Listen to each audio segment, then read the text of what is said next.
correct me if I'm wrong, but unlike many other sort of the Commonwealth countries, the US, the process might slightly differ based on the state you're in. Is that right? That's correct. Yeah. And so you have to be admitted to the bar in the particular state you want to practice in. And so you could be admitted to the practice law in New York, the state of New York, but you can't practice in California. Each of them might have their own exam. So it gets quite confusing because we have this federal system with 50 different states. It can get quite complicated. But the good news is that there is a multi-state bar exam that several dozen states are part of. And so you take that one multi-state bar exam, you're good for all of those states. So it does get a bit simpler in the end.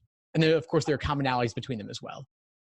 I think that will be the most alien thing for many students coming in because, I mean, in a country like Sri Lanka, the UK, I think many other countries, you sit for one exam and then you're good to go wherever in that country. So here, I think you can't practice everywhere.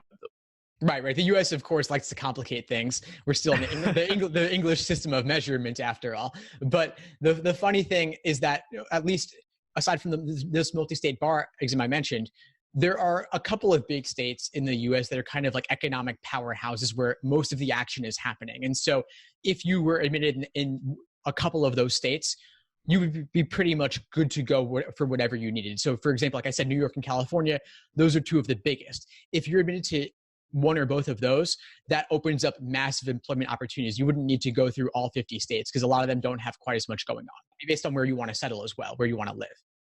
I think that's a key factor that you mentioned, right? Because I think wherever you go in the world, the profession, the legal profession is quite a lucrative profession. So because of that, I think anyone would want to gravitate towards an economic center in a country. So that makes sense in terms of where you're going to sort of practice. But then that would essentially increase the competition that you're going to have as well, because everyone would want to flock to those states to practice, essentially.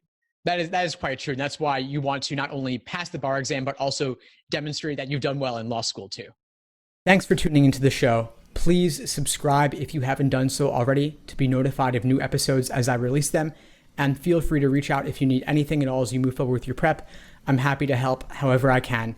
In the meantime, I wish you all the best and take care.